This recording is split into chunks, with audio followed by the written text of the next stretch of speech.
हमने जी। किसी की लाइफ में इंटरफेयर एक दो बार मिलने भी आई। हुँ, पापा मेरे पास एक ही रूम है, हुँ, उसमें मुश्किल होगी आपको भी हमको भी होगी, हुँ, और आपको टाइम पे सब कुछ चाहिए, देना ज़रूरी है। हुँ, वो फुलफ़िल नहीं कर पाए तो आपको तकलीफ़ होगी। हुँ, तब भी कहा बेटा आश्रम चले जाओ, जो मेरे साथ अच्छा करते हैं उनके साथ भी अच्छा ही हो। जो बुरा करेगा उसका भगवान बुरा करेगा, हम क्यों करेंगे? हम तो अपना कर्म करेंगे अच्छा, तो हमको भगवान अच्छा फल देगा। अब यही सोच के अपने दिन गुज़ार रहे हैं। बच्चों के लिए क्या कहेंगे? बच्चों के लिए कोई जो हर माँ-बाप कहते हैं, मेरा बच्चा सुखी रहे। फरीदाबाद के सेक्टर 28 ओल्ड एज होम यानी वृद्ध आश्रम में हम लोग मौजूद हैं और लगातार एक ऐसी लाइफ से हम आपको रूबरू करवा रहे हैं जो शायद सवालिया घेरे में आकर खड़ी हुई है। जो माँ-बाप अपना संपूर्ण जीवन औलाद के पीछे खर्च कर देते हैं, खपा देते हैं, वही औलाद ओल्ड एज होम का रास्ता माँ-बापों को दिखा देती है। हमारे साथ में बाबा बने हुए, उनसे जानेंगे कि आखिर क्या उनकी पीछे की कहानी रही, क्यों वो अपने घर-बार को छोड़कर इस वृद्ध आश्रम में मौजूद हैं और यहाँ का जो सिस्टम है, वो सिस्टम कैसा है, कैसे केयर है और किस तरह से आगे का जो सफ़र है, वो रहेगा। सर, बहुत-बहुत स्वागत है आपका। नमस्कार। जी। क्या कहेंगे सर, परिवार में कौन है आपके? बच्चे क्या करते हैं? बच्चे अपना सब जॉब में हैं। जी। तो कितने बच्चे हैं आपके? 2 क्या जॉब लड़कियाँ करते हैं? 2 लड़कियाँ हैं, जी, दोनों प्राइवेट कंपनी में हैं, जी, दोनों ही जॉब करते हैं। जी। एक लड़की अभी शादी नहीं करी है, वो शादी नहीं करेगी, हुँ, उसने बनाया यही जी, प्रोग्राम। एक ने शादी कर ली है, हुँ, हमने उसकी शादी-वादी कर दिया। जी, वो अपना पसंद का लड़का खोज लिया, हमने पसंद कर दिया, हुँ, ओके कर दिया, हमने सब उसको जो लेना-देना था कर दिया दोनों को, हुँ, कि लो भाई, मेरे पास जो है तुम लोग का है, हुँ, मेरे पास कुछ नहीं है। हुँ, बोली ठीक है पापा। हुँ। तो ये सारी चीज़ें करने के बाद में, शादी करने के बाद में फिर shelter home, old age home कैसे आना हुआ? फिर ऐसे ही आना हुआ कि मैं अकेला पड़ गया घर पे, हुँ, घर में कोई देखने वाला था नहीं, वाइफ़ एक्सपायर हो गई थी। मैं पैरालाइज़ सेपरेट स्ट्रोक का पेशेंट था, हुँ, पैरालाइज़ हो गया था हाफ साइड में। हुँ, वो भी हमको बोलती है, पापा कुछ रिक्वायरमेंट हो बताना है। हुँ। कभी आपने उनसे ये नहीं कहा कि बेटा मेरी रिक्वायरमेंट तो तुम हो, मुझे तुम चाहिए हो? बोलती पापा हमने जी। किसी की लाइफ में इंटरफेयर तो सँभालिए अपने आप को।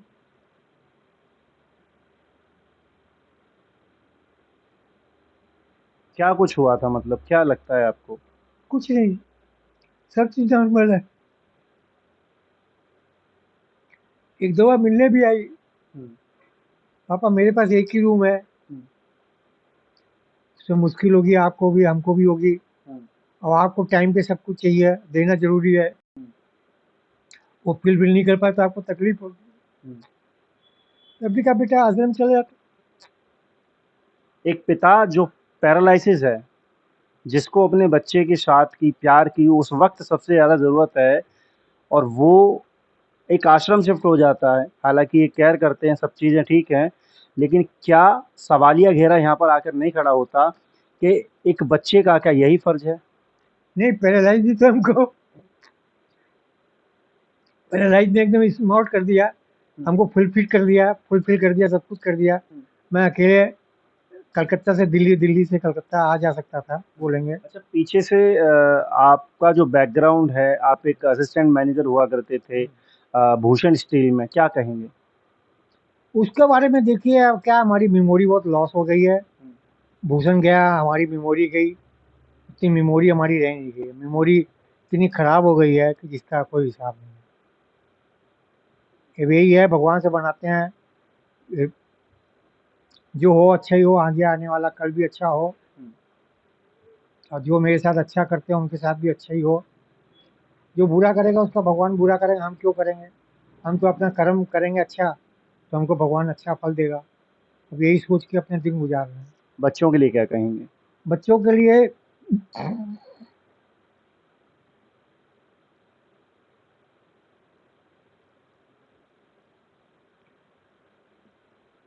कोई जो हर माँ बाप कहते हैं मेरा बच्चा सुखी रहे,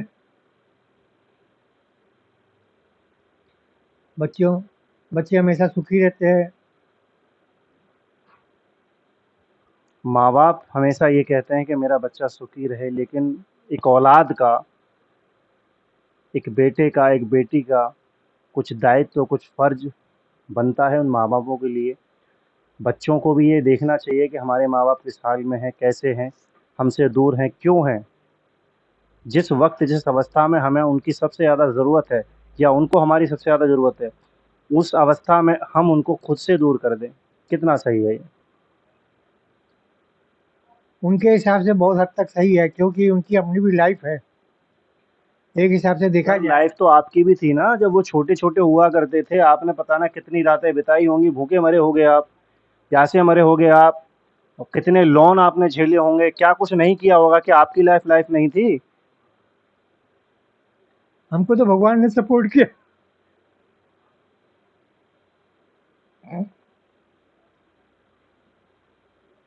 आज वो है, बच्चों उनकी ने लाइफ है। बच्चों ने भी बहुत सपोर्ट किया हमको, वो करते हैं, और हमको ये नहीं पूरे होने देते हम तो आपसे दूर। ये एक पिता का मन है, ये एक पिता की आत्मा है कि दूर होने के बाद में भी, इस अवस्था में आने के बाद में भी, वो अपने बच्चे के लिए हमेशा यही कहता है कि मेरे बच्चे हमेशा खुश रहें, जहाँ भी रहें, जिस हाल में रहें। ये है एक ज़िंदगी, ये है एक दुनिया। और किस तरह से यहाँ पर इस ओल्ड एज होम में और भी बुज़ुर्ग अपना समय व्यतीत कर रहे हैं, उनका भी हम आपको इसी तरीके से तारुफ कराते रहेंगे और बताते रहेंगे कि किस तरीके से उनके परिवार ने उनको खुद से अलग किया है। तो एक और बुज़ुर्ग हमारे साथ में बने हुए हैं, फरीदाबाद सेक्टर 28 के वृद्ध आश्रम में हम लोग मौजूद हैं। इनसे हम जानते हैं कि कहाँ से हैं और यहाँ तक, इस आश्रम तक कैसे इनका आना हुआ, परिवार में कौन-कौन है और सारे लोग क्या करते हैं। सर, बहुत-बहुत स्वागत है आपका। ऐसा है, मैं कानपुर में था पहले। जी। हमारा परिवार सारा कानपुर में था। बचपन से ही हमारा वहीं पे रहे और बचपन से ही मतलब वहाँ सब कुछ किया। हमारे पिताजी एयरफोर्स में काम करते थे। एयरफोर्स में उन्होंने 30 साल नौकरी करी है। वहाँ से वो रिटायर हुए हैं। यहाँ अपना मकान बनाया सेक्टर 16 में, वहाँ पे बनाया, वहाँ रहे। वहाँ से यहाँ आ गए, 35 साल वहाँ रहे, 35 साल मेरे को यहाँ पर भी हो गए। उसके बाद बच्चों को बड़े हुए, पढ़ाया लिखाया, सब कुछ किया। पढ़ाने लिखाने के बाद बच्चे जब अपने पैरों पे आ गए, वो अपना नौकरी करने लगे और बेटी को शादी कर दी, बेटे की शादी कर दी। बेटी अपनी जगह पे है, घर पे ही है, कोई हमें वो किसी उससे कोई मतलब नहीं है। बेटा है, वो 2 जगह पे है। बेटा गुड़गांव में है अपनी जगह पे, क्या करता है बेटा आपका? जॉब करता है, किस चीज़ में? इसमें IT मैनेजर है। IT manager? हाँ, गुड़गांव के अंदर? गुड़गांव के अंदर जी। किसी फैक्ट्री में मतलब। जी, जी, जी। तो उसके बाद वहाँ पे वो नौकरी कर रहा है और हमारी बहू जब शादी हुई है, बहू DAV कॉलेज में लेक्चरर है। डीएवी कॉलेज में लेक्चरर? लेक्चरर है, जी। वो वहाँ नौकरी कर रही है। अब उन दोनों की आपस में नहीं बनती। पहली बात तो ये है, वो अलग है, वो अलग है। छोटे 2 बच्चे हैं, वो बहू के पास है। कोई पूछने वाला नहीं, कोई करने वाला नहीं। पहली बात तो ये है। और हमारा बेटी है, बेटी के हम रहना नहीं चाहते। पहली बात तो ये है, बेटे का हमारा हक नहीं बनता वहाँ पे रहने का। सवाल तो सर बेटे का है, बेटी तो अपने घर परिवार मैं की दोनों की होगी। बात कर रहा हूँ, मैं दोनों की बात कर रहा हूँ।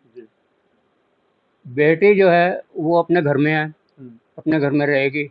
मैं नहीं पूछ सकता, ना मैं कर सकता हूँ। लेकिन जो फ़ोन भी करती है, बात भी करती है, कोई ऐसी बात नहीं। बेटा है गुड़गांव में, वो अपना वहाँ पे है। वो कभी कभी फ़ोन कर देता है, कोई बात कभी कर लेता है, ऐसी कोई बात नहीं, समझ गए आप। लेकिन सवाल इस चीज़ का है यहाँ आने का, सवाल इस चीज़ का है यहाँ आने का, जी ना उन्होंने रखना ना किसी ने रखना। और मैं अपने आप ही गूगल से बात हुई है अनिल जी से बात होने के बाद फिर मैं यहाँ आ गया। तो ऐसा क्या हुआ था जब आप यहाँ पर आए थे? हमारे साथ हमारा मकान था जी सेक्टर 16 में, जी हमारे साथ झगड़ा भी हुआ, कोर्ट किसने किया झगड़ा? झगड़ा बहू ने किया, सब कुछ हुआ। अब वो वहाँ पे रहना मुश्किल हो गया हमारा, और उठते रहने के बाद मैंने धक्के खाए कई जगह। धक्के खाने के बाद फिर बेटी के पास भी मैं रहा हूँ 6-7 महीने, लेकिन वहाँ भी मेरा रहना मुश्किल था। वहाँ से मैंने खुद सोचा कि मैं अब कहीं नहीं रहूँगा, ना मैं करूँगा, मेरे को कहीं ना कहीं ठिकाना मिलना चाहिए। फिर मैंने इनकी चीज़ देखी तो इन्होंने यहाँ मेरे को बुला लिया। कोई पोता कोई पोती आपके? पोता है, 2 पोते हैं हमारे, वो बहू के पास है बस। तो आपके जो बेटे और बहू हैं दोनों अलग हैं? वो हाँ वो अलग है, दोनों अलग अलग रहते हैं? दोनों अलग अलग है। अब उनके बीच में तो मैं नहीं जा सकता हूँ, उनकी लड़ाई उनका क्या जो मतलब डिवोर्स हुआ है या मतलब डिवोर्स कैसे? कुछ नहीं हुआ, कोई मतलब नहीं, अभी तक ऐसे ही चल रहा है, अच्छा अच्छा। डिवोर्स का कोई मतलब ही नहीं।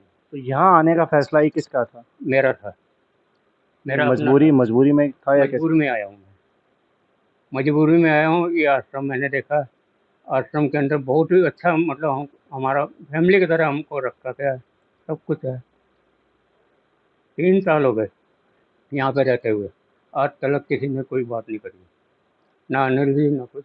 बड़े अच्छे तरीके से रहते, चाहे भाई समझिए चाहे कुछ भी समझिए, इस तरह से रह रहे हैं हम। सवाल मेरा ये है सर, ये तो आपके एक मित्र कह लो, साथी कह चाहे लो, कुछ भी कह लो। कुछ भी कह लो, लेकिन जो आपके बेटे हैं, जो बता रहे हो आईटी में मैनेजर हैं, मैनेजर साहब को इस बात को सोचना नहीं चाहिए था कि मेरे एक पिता हैं, उनकी एक देखो अपनी मैं ज़िंदगी एक है? बात बताऊं, सोचना नहीं चाहिए था, आपने ये बोला है ना, लेकिन उनके दिमाग में क्या है वो आप भी नहीं जानते हो, ना मैं जानता हूँ, ये बता दूं मैं। ठीक है, वो अपनी जगह पे सही है, वो अपनी जगह पे सही है, हमें किसी से कोई मतलब नहीं। हमारे रिश्तेदारी ख़त्म, हमारे घर वाले ख़त्म, हमारा कोई मतलब नहीं, हमारा साथ देने वाला कोई नहीं है इस समय।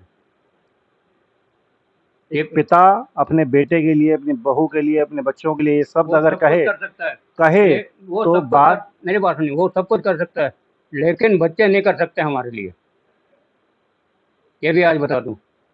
अगर हमारी जगह आप भी होते ना, आप क्या करते ये बता दो पहले। तो भी यहाँ का माहौल मतलब कैसा लग रहा है बहुत आपको? अच्छा माहौल है यहाँ का, फैमिली की तरह रह रहे हैं, कोई दिक्कत नहीं है खाने पीने की, कोई मतलब नहीं, और अच्छी तरह इन्होंने रखा हुआ है मेरे को। एक है, चाहे ये अपना भाई समझ के रखें, चाहे जैसे समझ के रखें, तो बहुत ही। तो साहब के लिए क्या कहना चाहेंगे जो आईटी में अभी मैनेजर हैं, अपना जॉब वॉब कर रहे हैं? वो और कर रहे हैं, करने दो, हमारे लिए हमको वो थोड़ी है। ठीक है, वो अपनी जगह सही है, हम अपने रहेंगे। तो कितना सही है एक मतलब एक पिता इस हालत में, इस कंडीशन में, वो कुछ और नहीं वो सोचते, अपनी ज़िंदगी में जब कोई मस्त? सोचता ही नहीं किसी चीज़ को तो क्या कहेंगे किसी को। हम तो यही कहेंगे जहाँ रहें खुशी से रहें। हमें बच्चों को बददुआएं नहीं दे रहा हूँ मैं, चाहे दोनों बच्चे हैं, दोनों बच्चों को भी सही कहता हूँ मैं, हमारी बहन भाई है, सब कुछ है, उनको भी कह रहा हूँ कि जहाँ जो भी रह रहा है अपना सही रहे, मैं किसी को बुरा नहीं करूँगा, हमारे अंदर बुराई नहीं निकलेगी। क्या किया करते थे आप पहले? हैं, क्या काम करते थे मैं आप? प्राइवेट नौकरी थी हमारी, किस सेक्टर में? मोदी धागे में। मोदी धागे में? क्या मतलब क्या रैंक पोस्ट रही आपकी? हमारे क्लर्कल जॉब थी बस। तो मतलब घर मकान सब आपके नाम था, अपना था? घर मकान उसके बाद बनाया था यहाँ पे, कानपुर के आने के बाद हमारी माता जी के नाम पे था। अच्छा अच्छा। माता जी के जाने के बाद उसके बाद फिर हमने अपना कराया, फिर लड़ाई झगड़े हुए, सब कुछ हुआ, इसलिए सब छोड़ तो छाड़ अभी दिया। वो किसके नाम है प्लॉट? क्या मकान, जी। मकान तो बिक गया। बिक गया? हाँ, मकान कहाँ है यहाँ तो पे। किसने बेचा वो? हैं, हमने किसने? बेच दिए, क्या करें फिर, तो लड़ाई उसके है। पैसे पैसे इन्होंने वो सब बांट लिए, किसने बांटे? बहू ने, बेटे ने, लड़की ने, सब ने ले लिए। पैसे लेने के लिए बेचे थे, केयर करने के लिए बेटे आज नहीं है? वही तो चीज़ है ना, हमारा दर्द बहुत बड़ा है, हम इस दर्द को जो है तो सहन कर रहे हैं, सहन करके मतलब एक देखते हुए भी सब कुछ कर रहे हैं, लेकिन मैं किसी को कुछ नहीं कहता हूँ। कोई कैसा भी रहे, मर्जी जो मर्जी करे, हमें कोई मतलब नहीं। आते हैं आपके पास में मिलने के लिए? नहीं, कोई नहीं। बेटा वहाँ गुड़गांव में है अपना। कितना समय हो गया आपको यहाँ आए हुए? 3 साल हो गए। 3 साल में एक बार कोई फ़ोन ऑन कुछ किसी तरह फ़ोन से? वोन आते रहते हैं, फ़ोन वोन की कोई बात नहीं। कभी कहते हो कि पापा घर की तरफ आओ या हमसे गलती हुई? नहीं, नहीं, कोई मतलब ही नहीं। कोई मतलब ही नहीं है किसी से। तो ये दूसरे बुजुर्ग थे जिनका दर्द, जिनकी बातें हमने आपके सामने रखी, और बखूबी आप समझ गए होंगे कि आलम किस तरह से दर्दनाक है। और एक पिता अपने घर से अपना सब कुछ छोड़कर, त्याग कर, जब पैसे थे तो पिता थे, पैसे ख़त्म हुए तो पिता वृद्ध आश्रम की तरफ रवाना हुए, और बहू और बेटे और बेटियां अपने घर में, अपने परिवार में मस्त हुए। यही है ज़िंदगी। देखो जी, मैं दिल्ली से आया हूँ। जी मुझे यहाँ भी मेरे को 8-10 साल हो गए रहते हुए जी। फरीदाबाद में। 8-10 साल आपको यहाँ पर रहते रहते? फरीदाबाद में मुझे नहीं, मुझे तो यहाँ 5 साल हो गए। जी जी। हाँ, 5 साल हो गए रहते हुए यहाँ पर। हम्म। मैं अब यहीं का हो गया। परिवार में कौन कौन है? एक बेटी है और एक बेटा है। एक बेटी है और एक बेटा है। यहाँ पर कैसे आना हुआ आपका? यहाँ मेरी बहन छोड़ के गई है। क्यों, किस लिए? और बेटे के साथ वाइफ मेरी गुजर गई थी। जी। घर मेरा टूट गया था। कैसे टूटा मतलब? सरकारी ज़मीन पे था। अच्छा। सरकारी ज़मीन पे था। फिर मेरी शिक्षक यहाँ लिए। फिर उसने मेरे को, उसने देखा कि कहाँ आश्रम, वृद्धाश्रम, यहीं रह रहे हैं।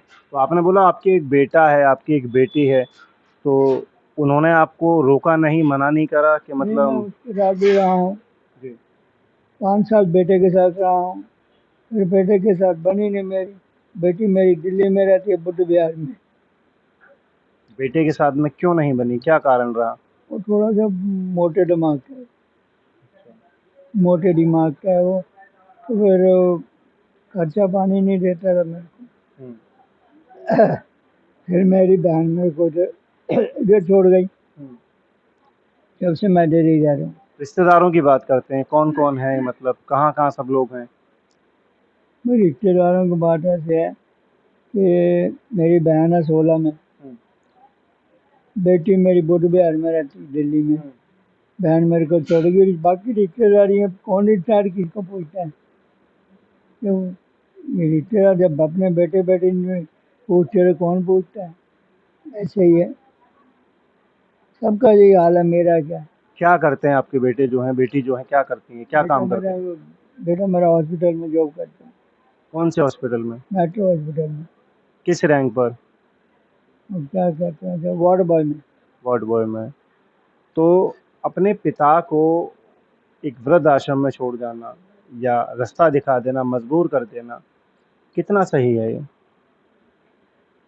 देखो जी, सही तो नहीं है।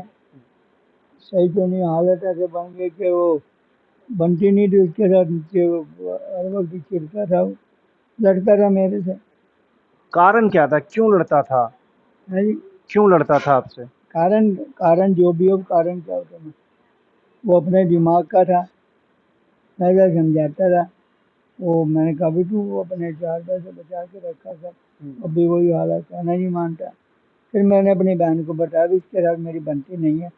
तो मेरी बहन ने नील जी के पता करके आश्रम में मेरे को छोड़ दिया। तो कहते ये मैं यहाँ तो दाल रोटी का, ठीक है, तेरी नहीं बनती इसके साथ तो मैं आ गई। आप क्या करते थे पहले? मैं टेलरिंग का काम करता हूँ। तो घर मकान अपना था या कैसे? नहीं, मेरा अपना नहीं था। करोल बाग में 2 कमरे का मकान था। वहाँ सरकारी ज़मीन थी। मैं वहाँ 25-30 साल रहा। तो अभी पेंशन वेंशन कहीं से या कैसे? और दिल्ली से मिलती है। कितने? वो 2,500। तो वो कहाँ, मतलब कैसे आप उसको इस्तेमाल करते हैं? आपको पता 2,500 में कहते थे ना, 2,500 वो खर्च हो जाते हैं। कहीं ऐसा तो नहीं कि पिताजी पैसे आए हैं, थोड़ा मुझे भी दे दीजिए? हाँ, ये सही कहा आपने। जी, ऐसा ही है, ऐसा ही है। ऐसा ही है। हाँ। तो पिताजी उस वक्त याद नहीं आते जिस वक्त घर से निकल कर आए? मैं उस वक्त कौन याद करता है? बड़ा बड़ा बुरा हाल है जी। बड़े बड़े पढ़े लिखों का ये हाल है, मेरी क्या कहानी है। बहुत लोगों का ये हाल है साला। मैं भी उन्हीं लोगों में से हूँ। पेंशन आए तो पिताजी की याद आती है, हाँ। पेंशन आने के बाद में हाँ सही है। कि हमारे एक पिताजी भी हैं जो जिंदा हैं अभी। हाँ 200 दे रहे हो, 300 दे रहे हो, कुछ तो बताता है, कुछ नहीं बताता है। ये हाल है। अच्छे से पढ़े लिखो, ये हाल है। मकान बेच दिया उठा के करोड़ों रुपए का, पिताजी को आश्रम में छोड़ दिया, ये हाल है। मेरे पिताजी पास को तो आश्रम में छोड़ दिया। मेरे पास तो है ही नहीं ना मकान। मेरा तो बहुत बढ़िया मकान था, गुजारे लायक। मेरी तो सरकारी जमीन टूट गई, तो मैं यहाँ आके मेरी बहन मेरे को ले आई, कह रही चल तो फरीदाबाद चल। उसने मेरे को रखा 2-3 महीने, फिर उन्होंने अनिल जी का आश्रम भेज दिया मेरे को। पोते पोती हैं आपके कैसे? हाँ मेरी बेटी की 3 बेटी हैं। बेटे के 3 बेटी हैं, तो याद वगैरह आती है बालकों की या कैसे? हाँ मैं चल जाता हूँ, पीछे कुछ समय से नहीं गया, मैं उनसे मिलने चल जाता हूँ। आप वहाँ से आने के बाद में एक वृद्ध आश्रम में रह रहे हैं हाँ और अपने परिवार की जब आपको याद आती है, अपने बच्चों की जब आपको याद आती है, तो आप उस परिवार के पास में जाते हैं जो आपको पहले ही अलग कर चुके हैं। हैं ये नहीं, मेरी बेटी ने नहीं मेरे को किया। बेटी के बाद तो ससुराल में रहती है अभी, उसके छोटे छोटे बच्चे थे, 2 7 साल की हैं, जुड़वा बेटियाँ हैं, एक 4 साल की है। मैं बेटे कैसे रहूँ उसके घर में जाके? बेटी तो ससुराल वाली है ना, उनके बीच में नहीं जाके रह सकता। बेटे के साथ में रह के बनता है। बेटे का भी तो कुछ फर्ज है सर। बिल्कुल बिल्कुल है, क्यों नहीं। आपने पूरी जिंदगी, तमाम जिंदगी एक औलाद के पीछे खपा दी, हाँ। और जब औलाद का करने का नंबर आया तो वो आपको वृद्धाश्रम की तरफ ले आया। यही हाल है जी, यही मैं कह रहा, बड़े बड़ों का ये, मैं भी उन्हीं में से ही हूँ। बड़े बड़ों का ये हाल, अच्छे अच्छे खाते पीते बंदों का ये हाल है। तो सेक्टर 28 फरीदाबाद के वृद्ध आश्रम में हम लोग मौजूद हैं। एक माताजी और हमारे साथ में जुड़ गई हैं, उनकी भी जानते हैं कि आखिर क्यों उनका यहाँ पर आना हुआ और यहाँ की व्यवस्थाओं पर वो क्या कहेंगी। बहुत बहुत स्वागत है आपका। एक्चुअली मेरे चोट लगी थी यहाँ पर, मैं ऑपरेशन कराने आई थी। वैसे तो मैं 8 सेक्टर में उधर रह रही थी। मेरे बेटी की सास मतलब इन लॉस यह रहते हैं 8 सेक्टर में, तो मैं दुबई से ही थी। आप दुबई से हैं? या मेरा बेटा working in the city bank, granddaughter मेरी English, German, Russian, Urdu, French, little bit Hindi, and ये मेरी बहू है। हम किसी से कम। तो परिवार में फिर अब कौन कौन है और कैसे, मतलब सब लोग क्या? ओनली 1 चाइल्ड मेरा बेटा। एक लड़का है। क्या मतलब क्या वर्किंग है वो? सिटी बैंक में working in the city bank. Which post? I don't know, ये नहीं पता, भाई इतना पता है। अब मैं गो एंड कम मतलब जाती रहती आती रहती। अभी भी बेटा आया था, पिछले मंथ आया, अभी 3 को आया और 23 को चले गए। वो भी पोती भी चले गए, लेकिन आई कांट गो देयर। मतलब मैं आई स्टे हियर कि चलो यहाँ डॉक्टर आते हैं, कंसल्ट करते हैं, जो भी नो प्रॉब्लम, ठीक है, I am so happy. Faridabad sector 28 के वृद्ध आश्रम वानप्रस्थ सेवा संस्थान में हम लोग मौजूद हैं और यहाँ के जो संस्थापक हैं, यहाँ के जो कर्ता धर्ता हैं, अनिल सरीन जी हमारे साथ में मौजूद हैं। अनिल जी के बारे में बता दूं, कनाडा रहा करते थे और वहाँ पर जॉब की, जॉब करने के बाद में कुछ पैसा इकट्ठा किया, इकट्ठा करने के बाद में यहाँ फरीदाबाद में आए और एक वृद्ध आश्रम का निर्माण किया। सर ये प्रेरणा, ये सोच कैसे? ये तो देखिए ऐसा है, ईश्वर की देन है। ईश्वर अपना जो भी करना होता है, काम कराना होता है ईश्वर ने, तो किसी ना किसी के दिमाग में ऐसा डाल देता है। तो मेरे भी ऐसा ही सोच आई 50 साल के बाद। मैंने सोचा जब मेरी उम्र 50 साल हो गई कि कुछ अच्छा काम करें, अपने लिए कुछ करें, कुछ अपने देश के लोगों के लिए करें। तो मेरा पैशन बना लिया मैंने इसको, और इसके लिए मैंने फिर एफर्ट्स किए। हमारा घर बचा हुआ था, ये इसी घर में हमने वृद्धाश्रम खोल लिया। थोड़ा सा पैसा लेके आया था, उससे रेनोवेट किया, थोड़ा लोगों को इसके लिए लाइक माइंडेड लोगों को जोड़ा और फिर धीरे धीरे स्टार्ट किया। और जो शुरू में हमें ब्रेक इवन नहीं आ रहा था, खर्चे ज़्यादा थे और डोनेशंस कम आ रही थी, उसके 2-3 साल बाद ठीक हो गया थोड़ा। यहाँ पर जो बुजुर्ग हैं, इनकी तमाम की जब हमने दर्द को जाना है, बातों को जाना है, तो एक अलग सी इनकी लाइफ रही है पीछे से, और हर एक की ज़िंदगी में कुछ ना कुछ अलग एक दर्द है, अलग एक मंज़र है। तो आप क्या कहना चाहेंगे? क्योंकि देखा ये जाता है कि जहाँ एक परिवार साथ छोड़ रहा है और ऐसे में आप उनको संभाल रहे हैं। देखिए ऐसा है, कभी भी कोई आदमी कोई बिना वजह के घर नहीं छोड़ता। अगर इन लोगों ने घर छोड़ा है तो कुछ उसके पीछे वजह रही होगी और उनके साथ हम लोगों की हमदर्दी है, सिंपैथी है, एम्पैथी है, सबके साथ है कि ये लोग कुछ ऐसे भी हैं जो इनको दुर्भाग्यवश जिनके किसी की बेटे की डेथ हो गई, किसी के पति की डेथ हो गई, पत्नी की डेथ हो गई, किसी की 2 बेटियाँ ही हैं, बेटा है नहीं, बेटे की भी था अभी तो डेथ हो गई, तो इनके साथ बड़ी ट्रेजेडी हुई है। तो हम लोग सम इनका दर्द समझ सकते हैं और इनके साथ वो पूरी हमदर्दी रखते हैं और बाकी ये रहा कि आने के बाद इनकी एक सेकंड इनिंग होती है। दोबारा एक बार इनका एक तरह से नया जीवन शुरू होता है कि वृद्धाश्रम में कैसे रहना है, कैसे उसके तौर तरीके हैं, आपस में मिलजुल के कैसे रहना है, एक दूसरे का साथ देना है और एक दूसरे की मदद करनी है। व्यवस्थाओं पर बात करते हैं, क्या कहेंगे किस तरह की व्यवस्थाएं जो आपके द्वारा बनाई गई हैं इन बुजुर्गों के लिए? ऑनेस्टली स्पीकिंग यहाँ पे अभी हम उतनी सुविधाएं नहीं दे पा रहे हैं जितनी हमें देनी चाहिए और जो हम देना चाहते हैं, क्योंकि देखिए हमारे पास लिमिटेड रिसोर्सेज हैं, डोनेशन भी हमारे जितनी आ रही है वो हम इस पे खर्च कर रहे हैं। अब हम जो नया बनाएंगे उसके लिए हम लोग कृत संकल्प हैं कि उसको बहुत बढ़िया बनाएं, उसको प्रोफेशनली मैनेज करेंगे, स्टाफ भी अच्छा होगा। अभी भी अच्छा स्टाफ है लेकिन उतना स्टाफ नहीं है जितने की ज़रूरत है। अभी हमारे पास एक कुकिंग के लिए एक सफाई कर्मचारी है, एक नाइट के लिए एक नर्स है। अभी ये 15 लोगों के लिए हम जो काम कर रहे हैं, उस टाइम पे जब ज़्यादा होगा तो उसके लिए ज़्यादा स्टाफ रखेंगे और अच्छे से उनको अच्छी सेवाएँ दे पाएँगे। हमारी ये कोशिश पूरी रहेगी। रूटीन क्या है, मतलब किस तरीके से दिनचर्या जो है वो व्यतीत होती है? ये देखिए एक बार तो ये सुबह उठते हैं, अपना 6:30 बजे इनको चाय और उसके साथ कुछ बिस्किट्स वगैरह ले लेते हैं। 8:30 बजे हम इनको दूध और कॉफ़ी देते हैं, जिनको कॉफ़ी चाहिए कॉफ़ी दे देते हैं। उसके साथ भी ये रस वगैरह खा लेते हैं। 9:30 बजे इनको हम ब्रेकफ़ास्ट देते हैं, उसमें पराठा खा लें, कभी पोहा खा लें, कभी कुछ और दलिया खिचड़ी कुछ खा लेते हैं, जो इनको पसंद होता है। उसके बाद 11 बजे इनको फ्रूट्स जो आते हैं डोनेशन में, वो हम फ्रूट्स दे देते हैं। फिर 1 डेढ़ बजे इनका लंच होता है, लंच में भी हम एक दाल बनाते हैं, एक हरी सब्ज़ी होती है, अगर सीज़नल वो होते हैं फ्रूट्स होते हैं कुछ वैसा कुछ दे दिया, एक मीठा अगर हो गया तो वो दे दिया और दाल चावल बना के इनको अच्छे से खाते हैं ये। खाने में एज़ सच कोई दिक्कत नहीं है, खाने में मैं बड़ा ये गर्व से कह सकता हूँ कि खाना इनका घर जैसा खाना है, बढ़िया है। बस अकोमोडेशन के लिए हमारे पास तो जगह की थोड़ी तंगी है, इसलिए हमने एक-एक कमरे में 2-2 3-3 बेड बिछा रखे हैं और आने वाले टाइम में वो भी हम इनको सेपरेट रूम भी देंगे, सेपरेट अटैच बाथरूम भी देंगे और कोशिश रहेगी।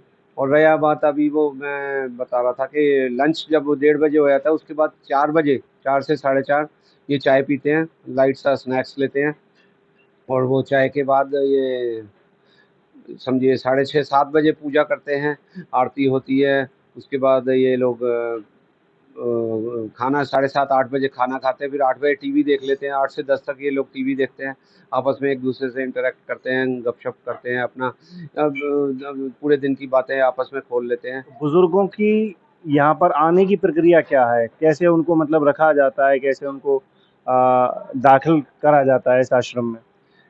देखिए, हमारा क्राइटेरिया बस सिंपल सा है, वो मेंटली फिज़िकली फिट हों, सीनियर सिटीज़न हों, 60 प्लस हों और उनका कोई जेन्युइन रीज़न हो आने का। कोई ऐसा नहीं है कि 2 दिन लड़के आ गया, फिर 2 दिन बाद ही उनको मनाने आ गए और वो चले गए। तो कोई ऐसा नहीं है कि हम उनका घर तोड़ना चाहते हैं। हमारी कोशिश ये रहती है कि रीयूनियन हो जाए, उनके काउंसलिंग करते हैं उनके बच्चों के साथ, उनकी बेटा-बेटियाँ, बहू हैं, जो भी हैं, उनको एक बार कॉल करके बताते हैं, जी आपसे नाराज़ हो के आए हैं, तो एक बार मनाने आ जाओ। अगर वो आ जाते हैं और ये मान भी जाते हैं तो हमारे को सबसे ज़्यादा खुशी हमें ही होती है कि ये इनका घर दोबारा से बच गया और ये अपने घर ना छोड़ना पड़े। और एक बार अगर इन्होंने छोड़ दिया और 4-6 महीने यहाँ रह गए तो फिर कोई मुश्किल ही है जो लोग लेके जाएँगे। पहले हफ़्ते 15 दिन में तो उम्मीद होती है कि वो ले जाएँगे इनको। तो हमारी कोशिश यही रहती है कि इनको एडमिशन ना हो, इनके घर में ही सेटलमेंट हो जाए। लेकिन अगर नहीं हो पाती है और कोई बहुत ही मजबूरी है, किसी के जैसे समझो 2 बेटियाँ, दोनों की शादी हो गई, किराए का मकान है, किराया भी नहीं दे पा रहे, तो उन लोगों के लिए तो हम लोग कहते हैं भई आप आ जाओ क्योंकि आपके पास और ऑप्शन नहीं है, क्योंकि वो है बेटी के घर रहना भी नहीं है। उनके ससुराल में हमारे हिंदू धर्म में मानते हैं कि बेटी के घर में नहीं रहना और 1-2 हमारे पास ऐसे भी हैं जो सिंगल हैं, कभी शादी नहीं की। उन लोगों के लिए भी ऐसी प्रॉब्लम है कि वो कहाँ जाएँगे। तो मैं एक बस यही मैसेज देना चाहूँगा कि अपने सीनियर से प्यार करें, अपने उन बुज़ुर्गों का सम्मान करें और अभी पितृपक्ष चल रहा है, तो अब वही बात आ गई कि पितृपक्ष में हम अगर वो पंडितों को खाना खिलाएं, उनको कौवे को खाना खिलाएं। सर आप पितृपक्ष की बात कर रहे हैं, आप खाने की बात कर रहे हैं, यहाँ तो कुछ बुजुर्ग ऐसे भी हैं जिनके बच्चों ने उनको दरकिनार कर दिया। नहीं, वही दरकिनार करके अगर उनकी बाद में डेथ हो जाती है तो वही दरकिनार करके समाज को दिखाने की खातिर वो कौवे को भी भोजन कराएंगे, पंडितों को भी श्राद्ध करेंगे, सब कुछ करेंगे। तो मैं उनसे बस यही मेरी अपील है कि वो जीते जी उनकी सेवा कर लें। अगर जीते जी सेवा कर लेंगे तो उनको श्राद्ध करने की ज़रूरत ही नहीं पड़ेगी। वो पितर वैसे ही खुश रहेंगे क्योंकि उनको तृप्त होके जाएँगे। जब जीते जी उनको तृप्त कर दिया तो उनकी आत्मा को क्या ज़रूरत पड़ेगी। जब आपने जीते जी उनका मान-सम्मान कर लिया, उनकी केयर कर ली, क्योंकि देखो उन्होंने भी तो केयर की आपकी। अगर आपको पढ़ा-लिखा के बड़ा किया है तो वो अगर ना केयर करते तो आप इस लेवल पे नहीं पहुँच पाते। तो कोशिश करनी चाहिए कि आपकी कुछ रिस्पॉन्सिबिलिटीज़ हैं, कुछ आपके राइट्स भी हैं। अगर आपका उनकी प्रॉपर्टी पे राइट है, तो आपका उनकी रिस्पॉन्सिबिलिटी भी लेनी पड़ेगी, अकाउंटेबिलिटी बनती है कि आपके पेरेंट्स का अब तो लॉ भी बन गया है कि उनके लिए आपको देना पड़ेगा, मेंटेनेंस भी देना पड़ेगा। तो अगर वो कोर्ट में जाते हैं, लेकिन अब ज़्यादातर पेरेंट्स को मैंने देखा है कि वो कोर्ट में जाना नहीं चाहते, अपने बच्चों को कोर्ट में घसीटना नहीं चाहते हैं और वो बस जैसी भी है अपनी ज़िंदगी वैसे ही व्यतीत करना चाहते हैं। तो अनिल जी हमारे साथ जो बने हुए थे, तमाम सारी बातें सर से की जा रही थी और यहाँ का जो मंज़र है, जो दर्द है बुज़ुर्गों का, वो हमने आप तक पहुँचाने का प्रयास किया। सर ने बताया कि कुछ बड़ा करने की प्लानिंग चल रही है, लेकिन फंड्स की कमी के कारण अभी नहीं अवेलेबल हो पा रही हैं सारी चीज़ें।